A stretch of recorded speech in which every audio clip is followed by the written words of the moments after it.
Hello, good afternoon. My name is Holabode Hayola, Master Student International Relations, and I'll be presenting on feminism. Before I proceed, I would say feminism is a collection of movements and ideologies aimed at defining and establishing or defending equal political and economic and social rights for women. And we can say it can also be defined as seeking or to establish equal rights and equal opportunities for our women in our societies, such as education and employment. And we can say throughout the most of the Western history, women are confined to domestic chores, and while the public life was reserved for men. And feminism is believed in social, economic, and political equality of the sexes. And although largely originating in the West, feminism is manifested worldwide. Even as at late early 20th centuries, women could neither vote nor hold office in Europe, in most of the United States. And in the Western world, masculinity has long been associated with a set of ideals and values, including bravery, strength, and leadership. Gender is something quite different. It socially refers to constructed ideas about what is masculine and what is feminine.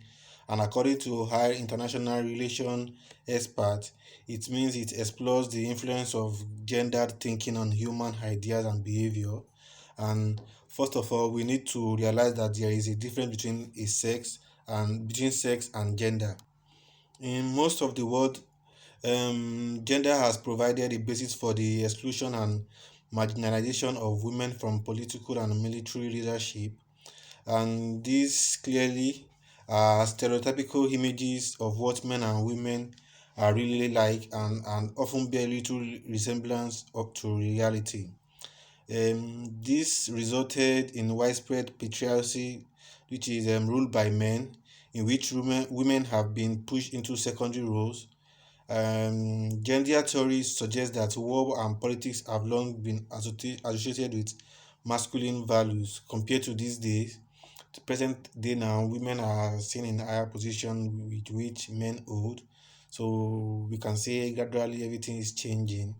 And feminists approach their analysis of international relations from a number of different angles, and there are liberal feminists who want a world in which women are free as men to pursue jobs from which they are currently discouraged by unjustified assumptions about gender roles, and more radical gender theorists think that equality will be a disastrous victory for masculine values, and we might be able to build a better international system and a better world if we stop privileging an idealized and outdated or unhealthy idea of masculinity.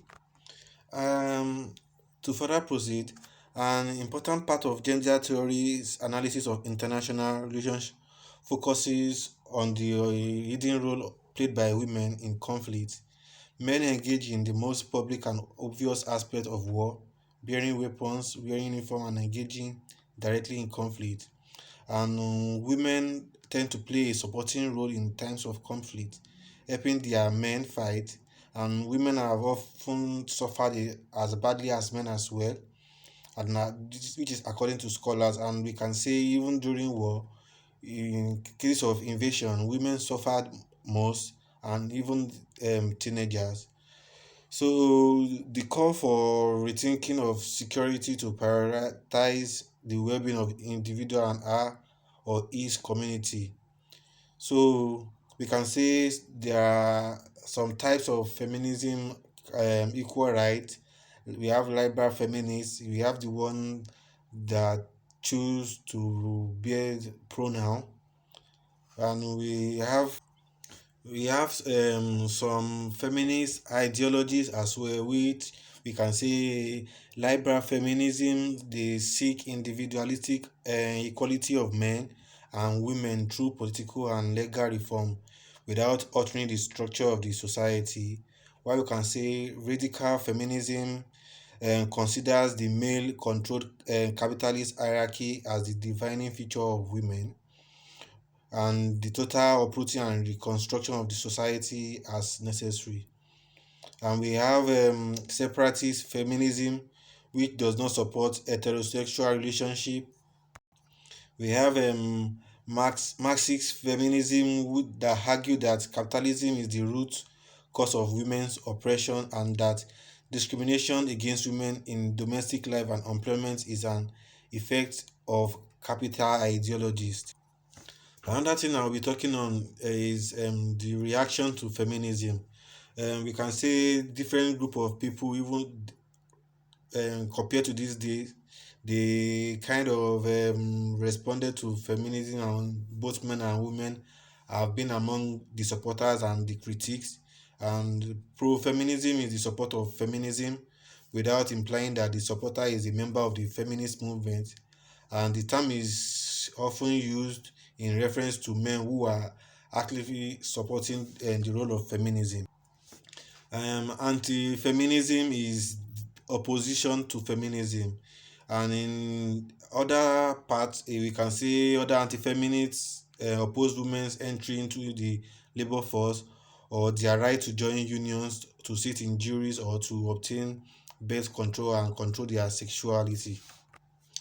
Uh, in conclusion, I'll be talking on the globalization of feminism.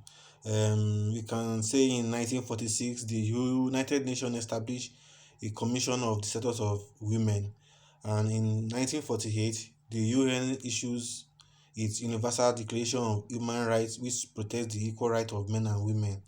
And since 1975, the UN has held a series of World Conferences of Women issues, starting with the World Conference of the International Women's Year in Mexico City, heralding the United Nations Decade for Women, which is 1975 to 1985. So, in conclusion, feminism has shown and will continue to show that poverty is very much a feminist issue, while the inequality exists in wages and on the work floor. Women will find it a greater struggle to reach out of poverty. This concludes my presentation on feminism. Thank you.